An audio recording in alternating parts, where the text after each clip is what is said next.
ডিসেম্বরের কি শেষ? অবশেষে অবসরের গুঞ্জনের নীরবতা ভাঙলেন খোদ নেইমার নিজেই। ফুটবল জাদুকর নেইমার জুনিয়রের ক্যারিয়ার নিয়ে কি তবে ঘনিয়ে আসছে সেই নিষ্ঠুর শেষ মুহূর্ত?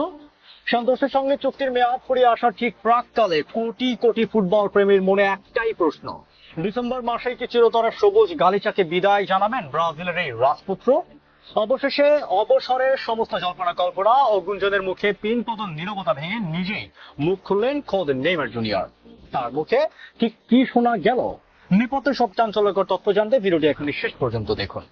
জাতীয় দলকে আগেই বিদায় জানানোর পর থেকে ক্লাব ফুটবলের নেইমারের ভবিষ্যৎ নিয়ে বিশ্বজুড়ে চলছে নানা গুঞ্জন। সান্তোসের সঙ্গে তার বর্তমান চুক্তির মেয়াদ আর মাত্র কয়েক মাস বাকি। এর মধ্যে ভক্তদের মনে দানা বেঁধেছে তীব্র আশঙ্কা। ঠিক এই মাঝেই সম্প্রতি সাও পাওলোর এক জমকালো সন্ধ্যায় নিজের দাতব্য সংস্থা ইনস্টিটিউট নেইমার জুনিয়রের বিশেষ নিলাম অনুষ্ঠানে হাজির হয়ে বোমা ফাটালেন এই মহাতারকা। অনুষ্ঠানে তার সঙ্গে উপস্থিত ছিলেন স্ত্রী ব্রুনা বিয়ানকার্দে, দুই মেয়ে মেল ও মাফি, বড় ছেলে ডেভি লুকা ও বোন রাফায়েলা সান্তোস। পুরো অনুষ্ঠান জুড়ে সকলে আলোচনার কেন্দ্রবিন্দুতে ছিল একটাই বিষয়, নেইমারকে সত্যি বুঝজোড়া তুলে রাখার কথা ভাবছেন?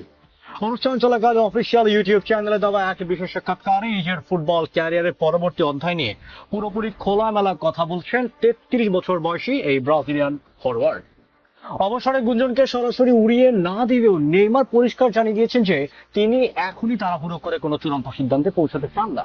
সাংবাদিকদের মুখোমুখি হয়ে তিনি বলেন, আমি এখনই খেলা থামানোর কথা ভাবছি না এবং আরো কতদিন খেলে যাব সেটাও এই মুহূর্তে আমি জানি না। নিজে বর্তমান ও ভবিষ্যৎ নিয়ে কথা বলতে গিয়ে নেইমার আরো যোগ করেন যে সান্তোসের সঙ্গে চলতি বছরের ডিসেম্বর পর্যন্ত আমার চুক্তি রয়েছে। আমার একমাত্র লক্ষ্য এই চুক্তির শতভাগ পূর্ণ করা এবং নিজের সেরাটা উজাড় করে এই ক্লাবের জার্সির মর্যাদা রক্ষা করা। মেয়াদ শেষে এরপর দেখা যাবে কি সিদ্ধান্ত নেওয়া যায়। আমি কি ক্লাব ছেড়ে যাব নাকি থেকে যাব, খেলা চালিয়ে যাব নাকি চিরতরে বুটজোড়া তুলে রাখবো, সত্যি বলতে তখন ঠিক কি করব তা আমি নিজেও এখনো জানি না। ডিসেম্বর পর্যন্ত অনেক সময় বাকি আছে উল্লেখ করে তিনি জানান যে তিনি বর্তমানে প্রতিটি ম্যাচ ধরে এগোতে চান এবং শারীরিকভাবে নিজেকে সম্পূর্ণ ফিট ও প্রস্তুত অনুভব করছেন। ইতিমধ্যে নিজের বর্ণাঢ্য ক্যারিয়ারে চতুর্থ বিশ্বকাপে অংশ নেওয়া এই মহাতারকা আবারও স্পষ্ট করে দিয়েছেন যে জাতীয় দলের জার্সিতে ভবিষ্যতের আরো কোনো বিশ্বকাপ খেলার কোনো ইচ্ছাই তার নেই। তবে ক্লাব ফুটবলের ভবিষ্যৎ নিয়ে সিদ্ধান্ত নেওয়ার আগে সান্তোসের চুক্তিটাই তার কাছে এখন সর্বাগ্রে প্রধান অগ্রাধিকার। এদিকে জাতীয় দল থেকে নেইমারের চিরতরে বিদায় নেওয়ার গুঞ্জন নিয়ে সম্প্রতি তার বাবা নেইমার সিনিয়র গণমাধ্যমে এক রসাত্মক মন্তব্য করেছিলেন। তিনি সাংবাদিকদের উল্টো প্রশ্ন করে বলেছিলেন, 4 বছর পর আপনারা কোথায় থাকবেন কেউ কি জানেন? এর মধ্যে তো অনেক কিছু বদলে যেতে পারে। মিস জোনের সাংবাদিকরা যখন 12 বার বাবার করা এই দাবির কথা নেইমারকে মনে করিয়ে দেয় তখন খুদ নেইমার আর হাসি ধরে রাখতে পারেননি। হেসেই ফোন হয়ে এই তারকার সহস্র রসিকতা করে বলেন, হবে না কেন, মাঠে দৌড়াতে তো আর ওনাকে অর্থাৎ বাবাকে নামতে হবে না, ফুটবল তো খেলতে হবে আমাকেই।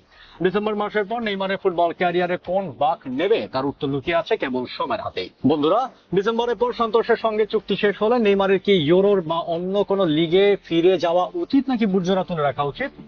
আপনার মূল্যবান মতামত কমেন্টে জানান। ভিডিওটি ভালো লাগলে লাইক ও শেয়ার করুন। ফুটবলের সমস্ত ব্রেকিং আপডেট সবার আগে পেতে চ্যানেলটি সাবস্ক্রাইব করুন। ধন্যবাদ।